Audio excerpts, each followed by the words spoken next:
Abra sua Bíblia no livro de Colossenses.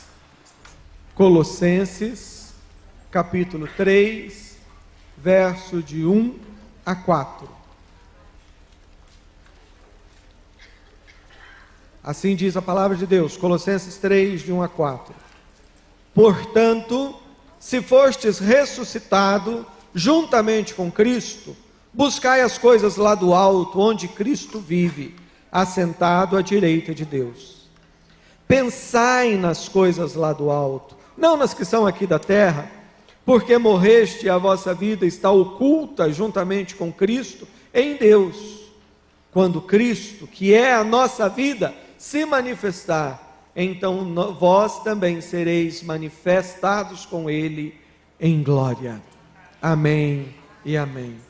O eterno plano, o eterno propósito de Deus para a nossa vida, para a vida de cada um de nós. Este é o nosso tema desta noite.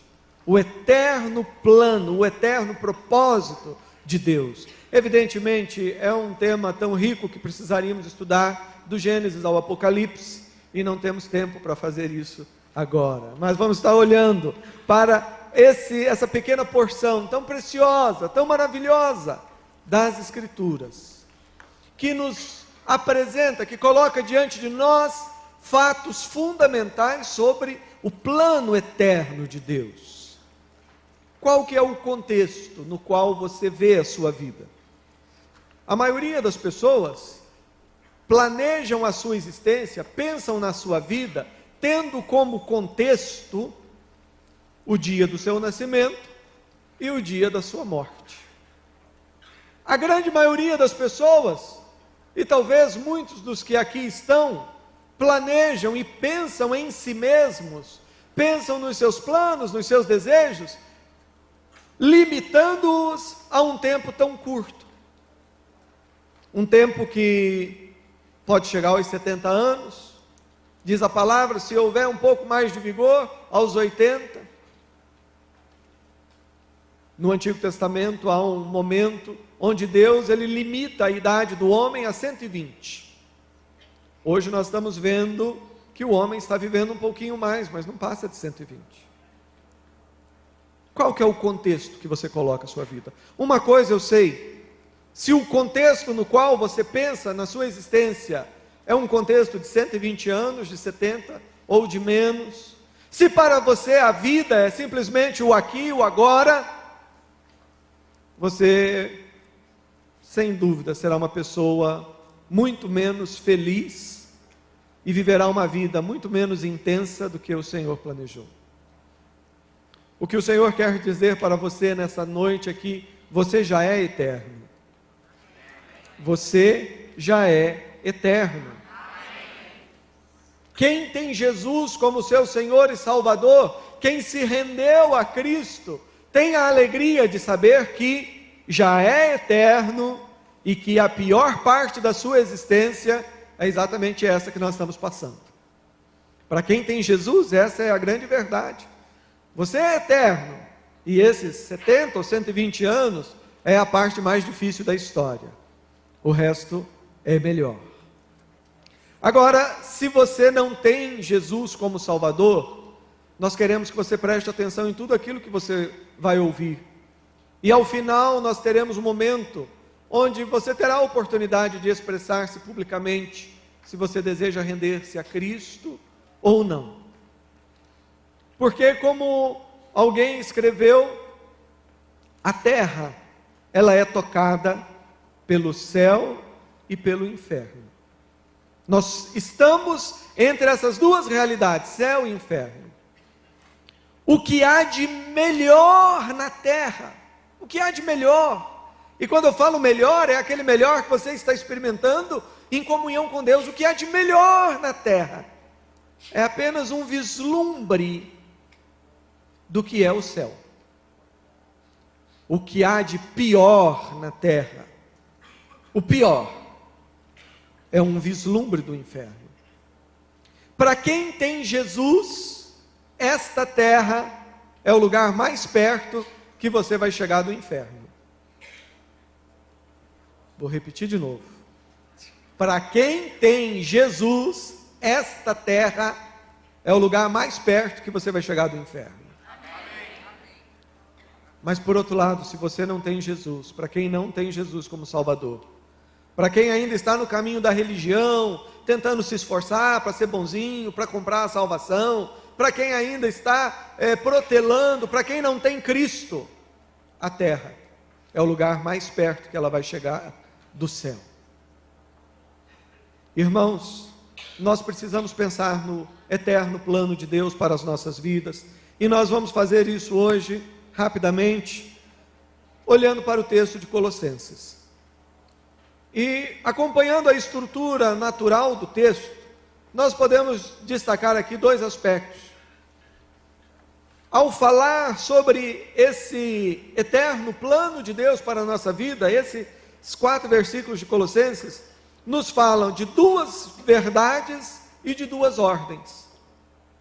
2 verdades que você precisa saber e 2 ordens que você precisa cumprir, que nós precisamos.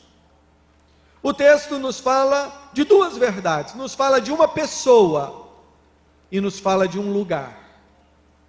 Nos fala de uma pessoa que é Cristo, nos fala de um lugar que é o céu e também o novo céu e a nova terra. O texto também vai nos falar de 2 ordens. Pensai nas coisas lá do alto, buscai as coisas lá do alto.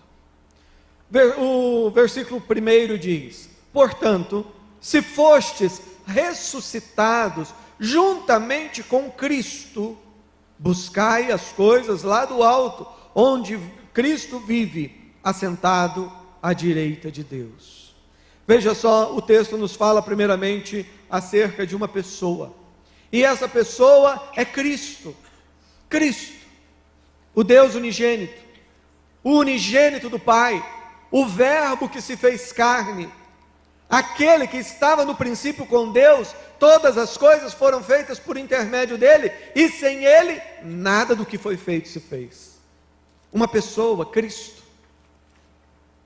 Por meio dele, por ele e para ele, são todas as coisas. É de Cristo que nós estamos falando. E é muito interessante a maneira como o apóstolo coloca, quando ele diz: se fostes ressuscitados juntamente com Cristo.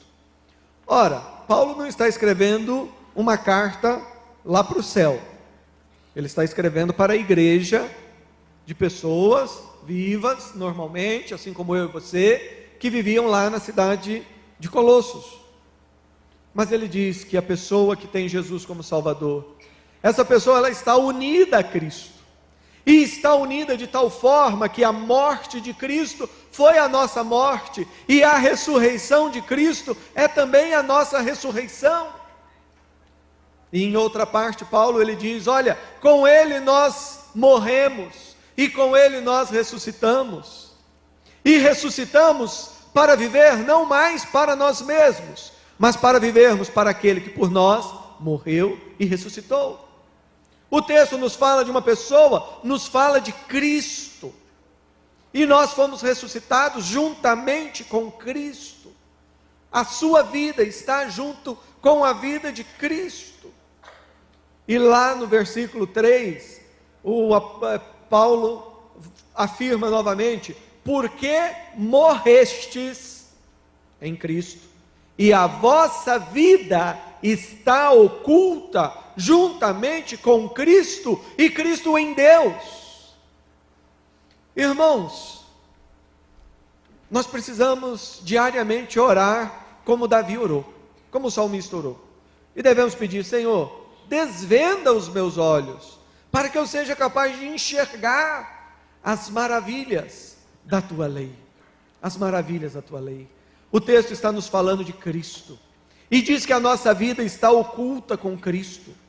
Quando Deus, lá na eternidade, ainda na sua mente, Ele estava esboçando o seu projeto, Ele estava determinando todas as coisas, Ele estava realizando o seu decreto. Naquele momento, Deus, Ele fez um plano Não um plano para 120 anos, não um plano para 10.000 anos, mas um plano para a eternidade. Quando ele planejou criar todas as coisas, florestas, árvores, rios, peixes, flores, você, eu, anjos e tantas outras coisas que nós não nos damos conta. Quando ele fez isso, ele planejou não algo para algum tempo apenas, ele planejou isto para a eternidade. No seu planejamento, Deus já sabia, já conhecia a rebelião dos anjos, a rebelião de Satanás. Ele já sabia da maldição, da rebelião dos homens. Como que a humanidade, ela foge de Deus.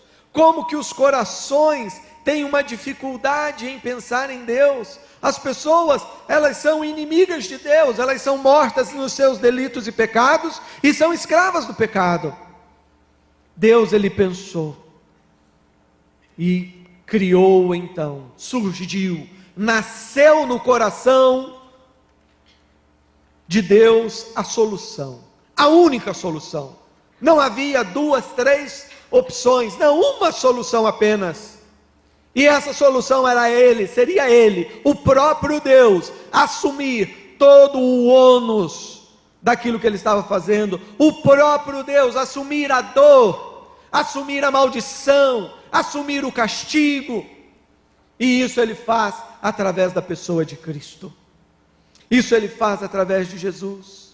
Jesus é a razão de ser do universo.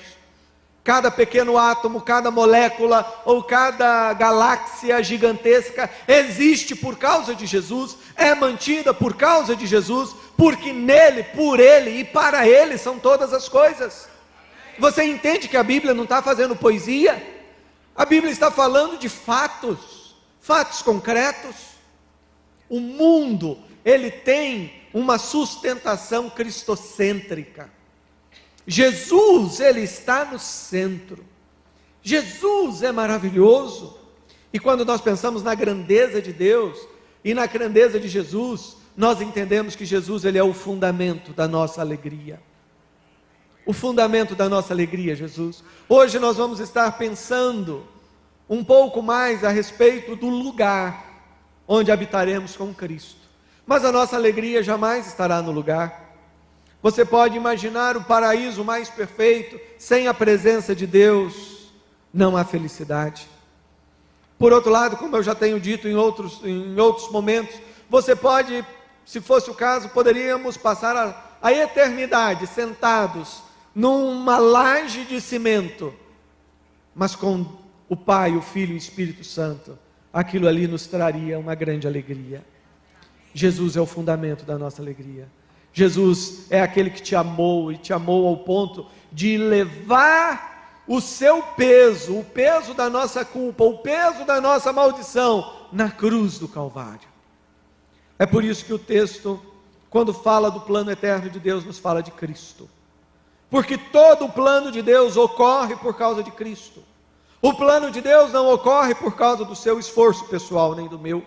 O plano de Deus não ocorre por causa dos nossos rituais religiosos. O plano de Deus, para a glória de Deus, ocorre pela graça de Deus, pela misericórdia de Deus, revelado em Cristo. Mas o texto aqui, ele nos fala de uma outra verdade. Ele não apenas nos fala dessa pessoa preciosa, mas o texto também nos fala de um lugar.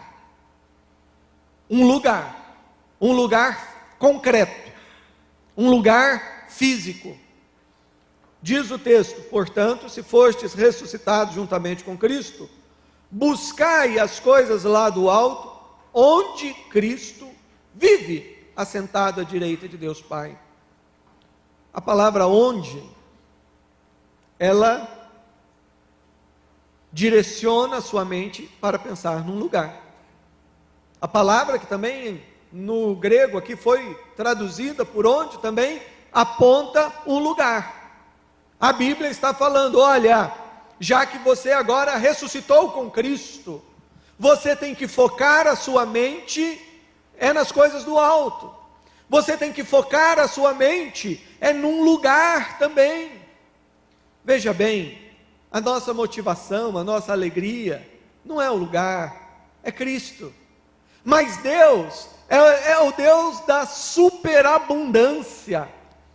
Deus nunca teve falta de nada. Não pense você que Ele criou o universo porque Ele estava monótono, sozinho, chateado, com carência. Não, Deus não precisa de nada. Deus é um Deus da superabundância. Na verdade, Ele criou o universo porque Ele estava, deixa eu usar uma palavra aqui limitada para se referir a Deus, mas Deus, Ele estava num êxtase de amor, aquele relacionamento eterno entre o Pai, o Filho e o Espírito Santo. É tanto amor, é tanta alegria, que isso extravasou na obra da criação. Irmãos, a Bíblia nos ensina que Deus criou todas as coisas para falar de si mesmo. Por isso que o casamento deve ser visto de uma forma pura. Por isso que sexo tem que ser visto dentro do padrão bíblico. Porque até mesmo a vida sexual, ela foi criada para nos falar de algo tão precioso que ocorre no próprio Deus. Dentro do parâmetro divino, sexo é no casamento. Pessoas que se relacionam dentro do compromisso.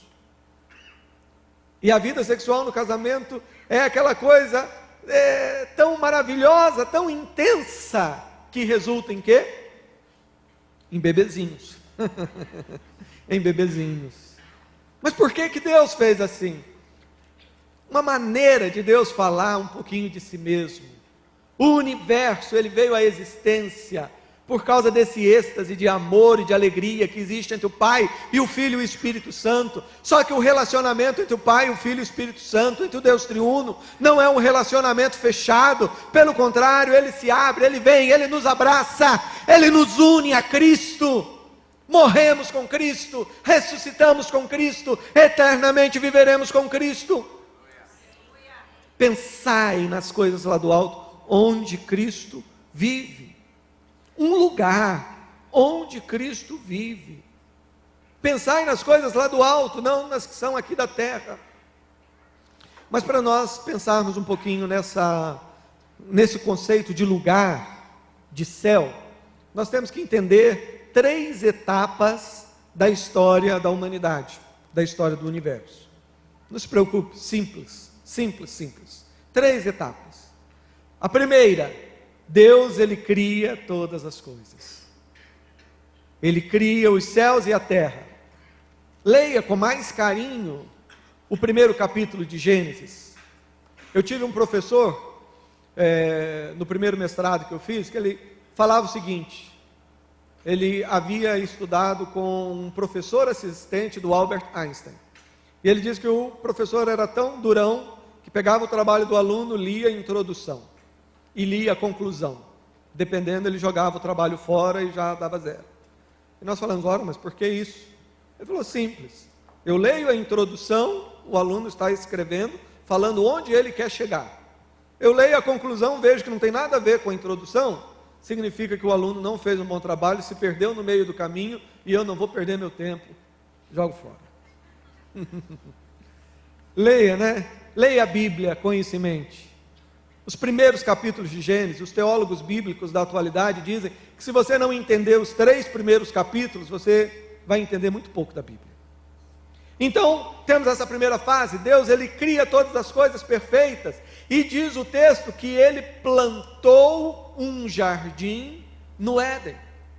Há uma diferença entre jardim e floresta, e o verbo ali é que ele plantou um jardim. E alguém já escreveu dizendo que o jardim do Éden possivelmente era o quintal do céu. Era o quintal do céu, um lugar belo. E Deus ali, ele vinha para conversar com o homem. Que coisa maravilhosa saber que desde o início esse era o desejo de Deus: viver conosco em um lindo jardim, se relacionar conosco. Um projeto maravilhoso, um lugar. Então, tivemos aquele momento, veio a queda, e a terra e todos nós começamos a experimentar essa vida que nós temos. Uma vida que está debaixo de uma maldição por causa do pecado. Uma vida num contexto onde somos tocados pelo céu e somos tocados também pelo inferno. Essa é a nossa vida. No Éden, o homem trabalhava, digamos assim, com pouco esforço, ele conseguia o alimento. E o restante do seu esforço era para trabalhar, porque Deus havia mandado ele cultivar o jardim. A ideia que nós temos é que o projeto de Deus era que aquele jardim tivesse as suas fronteiras sendo expandidas, através do trabalho fiel do homem, cuidando de todas as coisas, produzindo cultura, produzindo relacionamentos, produzindo arte, etc. Mas depois do pecado, aí as coisas se invertem. Do suor do seu rosto comerás, e é assim que nós vivemos. Nós passamos o tempo todo trabalhando, suando literalmente, às vezes do rosto, para termos o pão, e sobra tão pouco tempo para fazer aquilo que nós gostamos. Quantas pessoas passam a vida inteira trabalhando, sonhando com a aposentadoria? Não, mas eu estou trabalhando, mas quando eu aposentar, aí no auge dos meus 89 anos, aí finalmente eu vou comprar aquela motocicleta e fazer aquela viagem.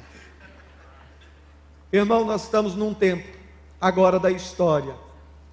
Só que nesse período do pecado, quando Adão e Eva eles pecaram, o Senhor foi e prometeu um Salvador. E disse, ele vai esmagar a cabeça da serpente. A serpente é o diabo, é Satanás, que na sua rebelião contra Deus, conhecendo já a beleza do céu, entendendo a beleza da terra, conseguindo, quem sabe de longe, entender o que o Pai queria fazer, ele decidiu destruir tudo. E naquele momento, o homem já em pecado, o diabo descobre que Deus é Deus, que o Pai é o Pai, Ele é o Senhor de todas as coisas. E ele já sabia até mesmo daquela rebelião, e ele já tinha solução. Solução é Cristo. Solução é Cristo. Solução é Cristo. Esse é o projeto de Deus. E Deus disse, ele vai esmagar a cabeça da serpente. Jesus Cristo veio e morreu e ressuscitou. E ele morreu e ressuscitou para a nossa redenção. E o que é a redenção? Redenção é comprar de volta. É comprar de volta. Jesus Cristo veio e morreu para pagar o preço. Pagar o preço para o diabo? Não. O diabo nunca foi dono de nada. Pagar o preço da justiça do próprio Deus. Na cruz, Deus, esse Deus que escapa aos nossos conceitos, esse Deus maravilhoso, na cruz, Deus estava resolvendo um problema dele consigo mesmo. Ele estava pagando uma dívida que ele mesmo estava cobrando. Ele estava revelando a sua misericórdia e ao mesmo tempo a sua justiça. E na cruz, Jesus pagou o preço. É interessante você observar que Deus, ele não abriu mão do seu plano. Ele não abriu mão do seu projeto de ter o universo manifestando a sua glória. Não foi Deus que disse que a matéria, que o mundo físico é mau e que o espírito invisível é bom. Não, foram os gregos, Platão e companhia que inventou isso. Deus criou e disse, eis que tudo é muito bom. E a maior prova de que Deus não abriu mão do universo criado, não abriu mão nem de uma pequena borboleta, Deus não abriu mão. A maior prova é que ele abriu sim a sua mão na cruz, para ser atravessada por aquele cravo. Por que que Jesus foi pregado na cruz? Porque ele abriu os braços, porque sua mão foi cravada, porque os seus pés foram cravados, porque Deus decidiu abraçar o seu plano. Deus decidiu abraçar o universo. Deus decidiu abraçar o cosmos. É o seu plano, é para a glória dele. Deus decidiu abraçar a humanidade. A mão foi traspassada porque ele não abriu mão de você. Os pés de Jesus foram traspassados também, porque esse é o plano de Deus. É Deus caminhando no jardim conosco, por toda a eternidade. Agora, nós estamos aguardando a volta de Jesus. Ano passado, esses dias atrás, preguei muito sobre isso. E graças a Deus, creio que de fato já estamos nos últimos dias. Mas agora a hora é de pensar além. É de pensar o que vem. E eu tenho certeza que se você entender o plano de Deus, ao invés de ficar com medinho, você vai se colocar de joelho, jejum e oração e falar: vem Jesus, vem. Porque essa é a grande expectativa da igreja que está lá no céu. A Bíblia nos fala dos mártires, aqueles que morreram por causa da sua fé, que estão chegando diante de Deus e falando: Deus, até quando o Senhor vai ficar sem exercer justiça sobre aqueles que nos feriram? Irmãos, o projeto de Deus é maravilhoso, Ele nos envolve. Nós estamos aguardando a volta de Cristo, e com a volta de Cristo, o que nós teremos depois? Eu sei que existe uma discussão, né? Igreja, teólogo, tem essa mania de se pegar nos detalhes e tirar o olho do lugar certo. Então fica se discutindo se vai ter um milênio aqui na terra ou não vai ter um milênio, se vai ter arrebatamento antes da tribulação, depois no meio. Eu não estou tocando nesses assuntos, eu estou falando, depois que tudo isso acontecer, e acontecer do jeito que Deus planejar, o que a Bíblia diz, Apocalipse 21, vi novo céu e nova terra, e vi a nova Jerusalém, que vinda do céu, desce à terra, e ali está o tabernáculo de Deus. Deus vai morar ali com os homens. Meu querido, minha querida, é importante você entender essas três etapas, para você entender que o céu hoje é um lugar temporário. Aí alguém pensa: demorou para falar heresia. Não, mas o céu é temporário. O céu hoje é temporário. Mas pastor, quando a pessoa morre, a gente sepulta, a gente não fala que ele vai estar eternamente com Deus no céu? Sim, ele vai estar eternamente com Deus. E onde Deus habita, nós chamamos de céu. O céu, do jeito que ele existe hoje, ele não é imutável, porque céu é criação também. O céu é uma criação, tudo faz parte da criação. O único ser imutável que não muda é Deus. Entenda isso, que você vai conseguir pegar o projeto de Deus, vai ver que é muito melhor do que nós imaginamos. Mas hoje esse lugar chamado céu, é o lugar onde as pessoas estão. É um céu temporário. Temporário em que sentido? A pessoa, quando morre aqui na terra, ela em Cristo, ela é colocada no céu, nesse lugar. E ali eles estão aguardando a volta de Cristo. Eles estão aguardando a conclusão do projeto. Eles já estão exuberantes, felizes, etc. Mas eles sabem que o projeto de Deus ainda é maior. Eles estão aguardando a ressurreição. Porque quando Cristo abriu a mão lá na cruz, e quando Cristo ressuscitou, Ele estava proclamando a essência do projeto de Deus, que é a ressurreição. A essência do projeto de Deus é um Cristo ressurreto, sendo adorado por uma igreja formada por pessoas igualmente ressurretas, vivendo em um universo ressurreto. Ressurreição. E você não fala nem amém. Amém. Irmãos, nós não estamos acostumados a pensar nessas coisas, mas olha que coisa maravilhosa. A Bíblia nos fala de duas verdades, nos fala de um lugar e nos fala de uma pessoa. Mas aqui a Bíblia nos dá duas ordens. Ela diz aqui: buscai as coisas lá do alto e pensai nas coisas lá do alto. E eu vou inverter um pouquinho a ordem e falar sobre a segunda ordem primeira. Quando diz pensai nas coisas lá do alto, onde Cristo habita. Onde é que Cristo habita? Como Deus que é, Ele está em todos os lugares. Mas o Cristo que se fez carne, a natureza humana de Jesus, que foi ressurreta, subiu aos céus, está assentada à destra do Pai, está em um lugar, que é o céu. E a Bíblia diz: pense nas coisas lá do céu. Aí eu fico pensando, Deus, ele daria uma ordem que você não pode cumprir? Deus, ele mandaria você fazer algo que você não pudesse? É claro que não. Então, se ele disse, pensai nas coisas lá do alto, é possível. Significa que é plenamente possível eu pensar, eu refletir.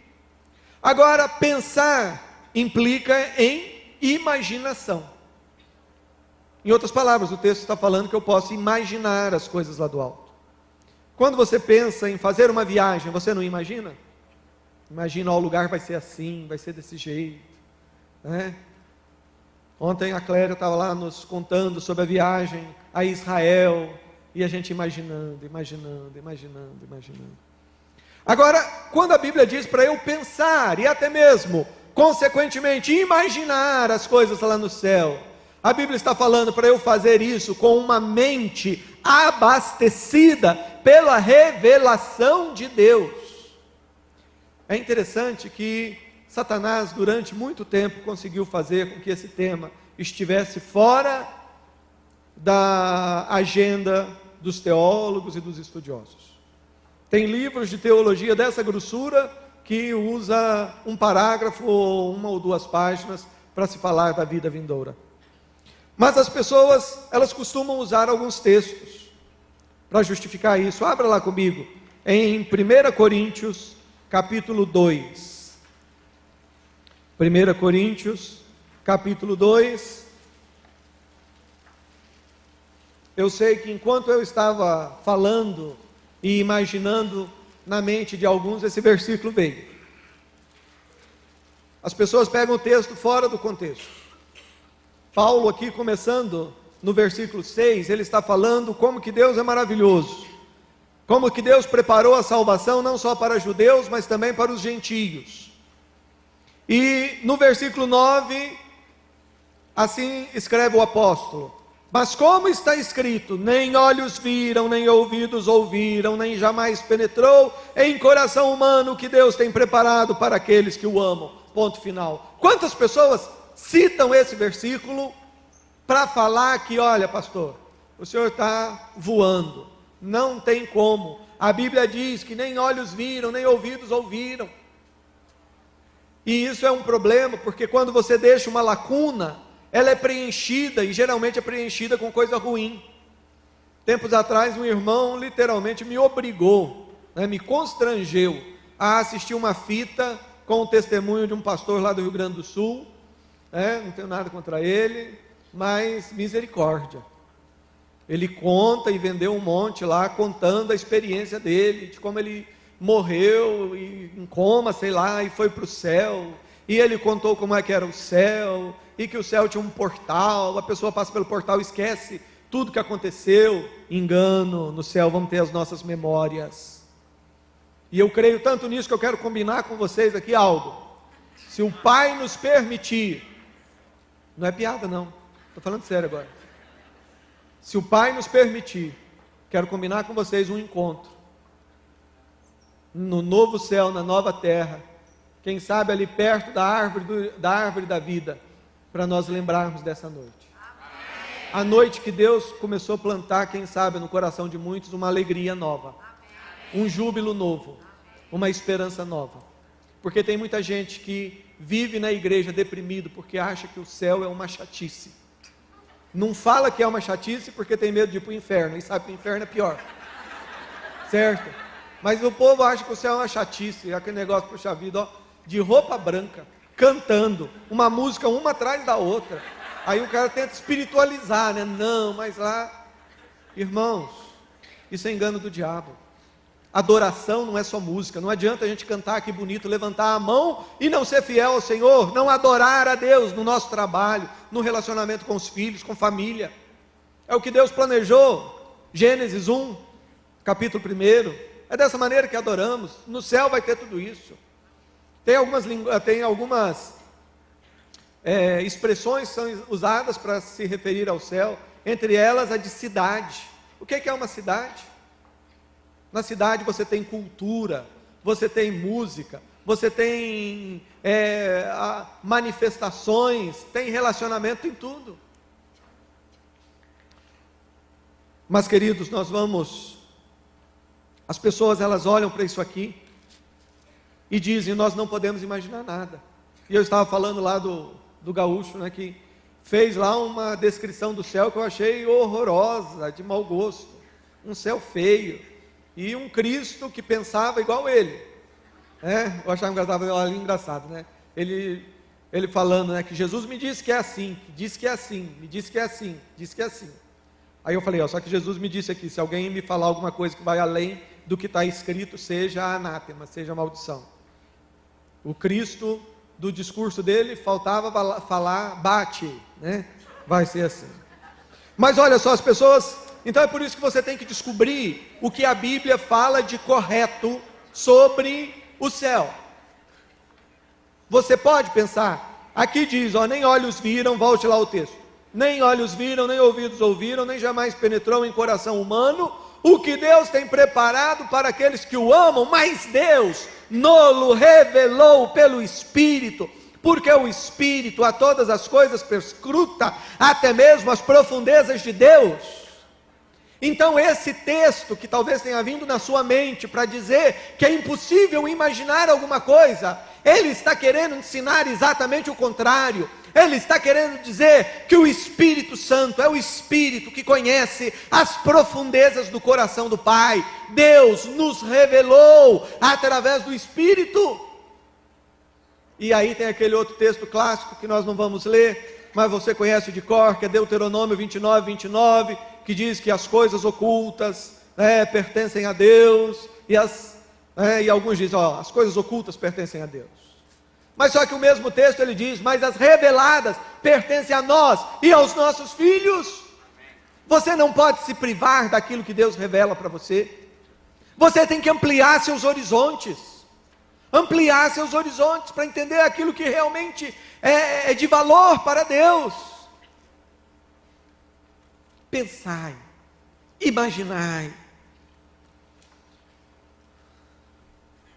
Alguém disse que o Jardim do Éden, na verdade, é o quintal do céu. A ideia de backyard, né? Ou seja, eu me lembro na Holanda, havia algumas casas que aquele quintal do fundo, na verdade, era uma copiazinha de um pequeno paraíso, porque eles punham tantas flores, né? Realmente era um jardim muito bem cuidado, tinha alguns belíssimos. Então é nesse sentido que nós estamos falando, que o Jardim do Éden era o quintal, era o jardim dos fundos do céu. Agora, curiosamente, depois do pecado, Deus ele expulsa o homem do jardim. Agora sim, vai para a floresta. Agora sim, vai lutar, vai trabalhar. A coisa vai ficar difícil. E você não vai voltar mais no jardim. E ali no jardim tem a árvore do conhecimento do bem e do mal, e tem a árvore da vida. É interessante que a árvore da vida, ela não é uma simbologia para falar de Jesus. Não é simbólica, é concreta, né? A árvore do conhecimento do bem e do mal era concreta, era uma fruta, pegaram a fruta, comeram. Era uma árvore mesmo.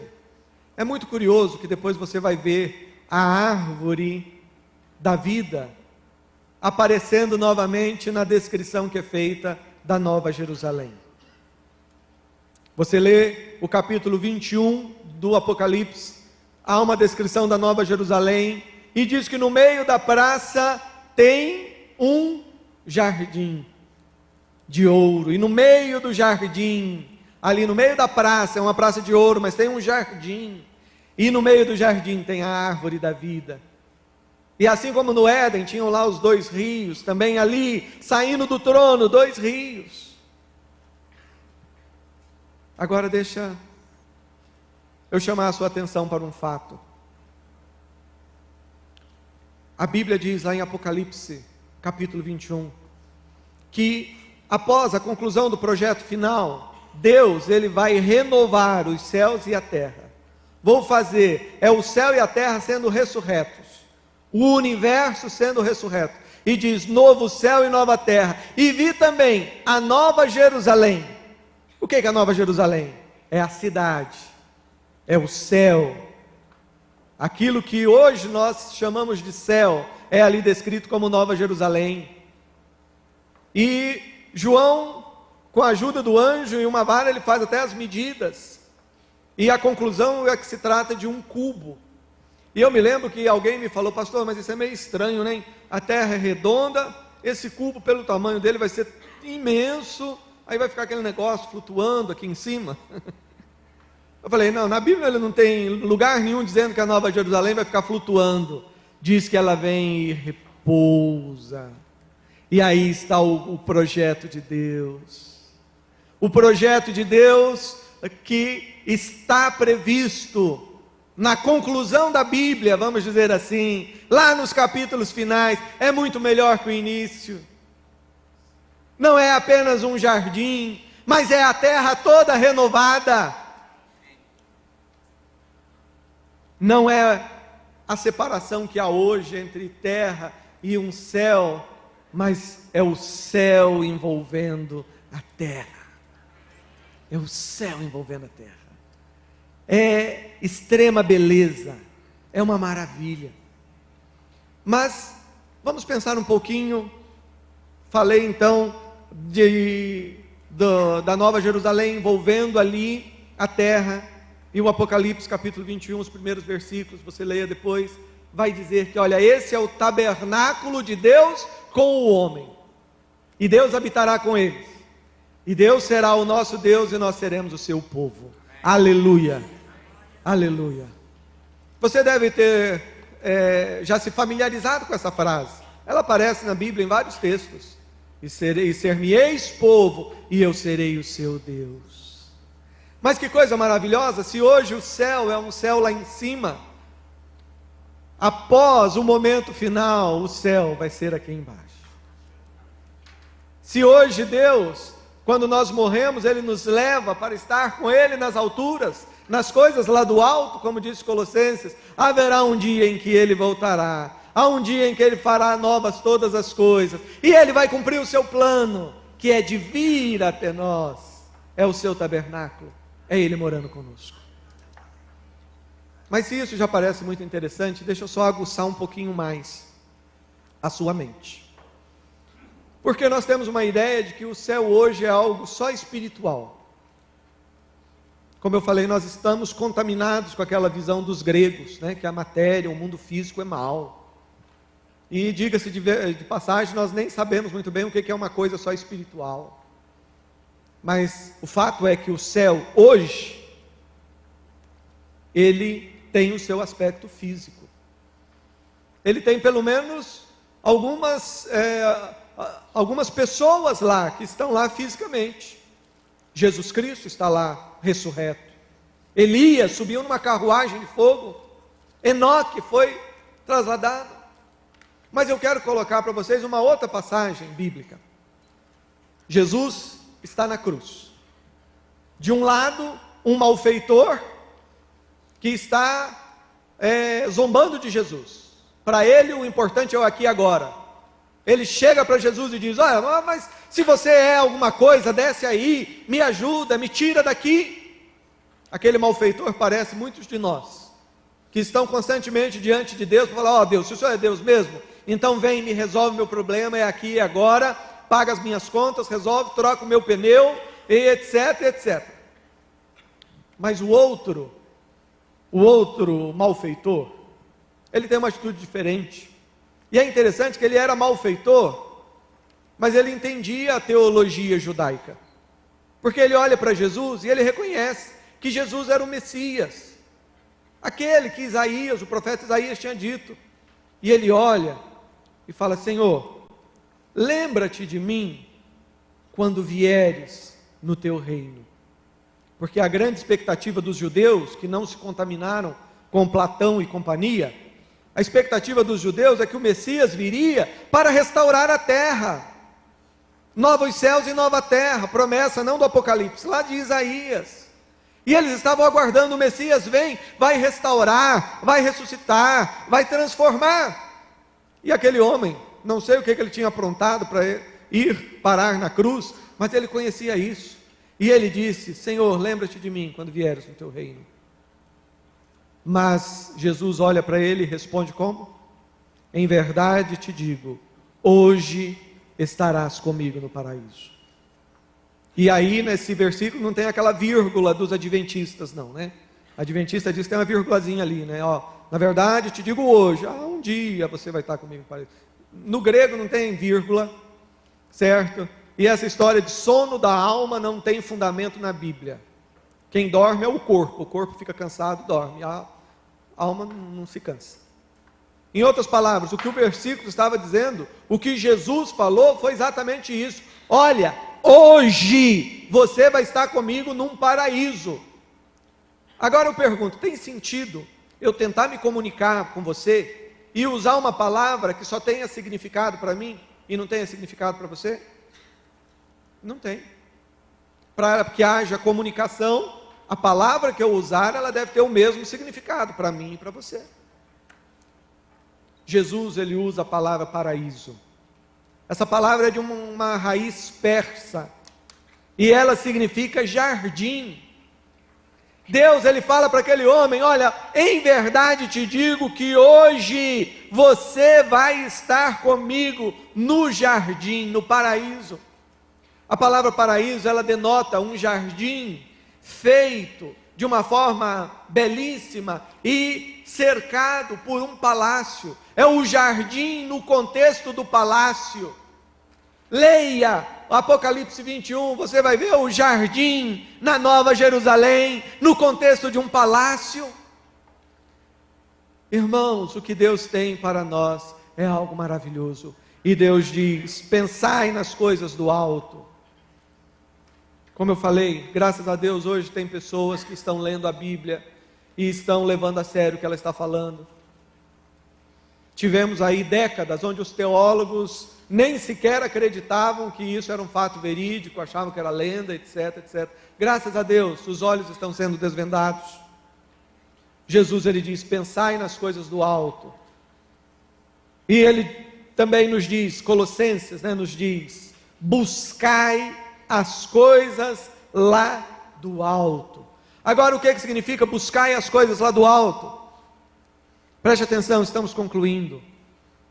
Buscar as coisas lá do alto tem a ver com a nossa estação da evangelização.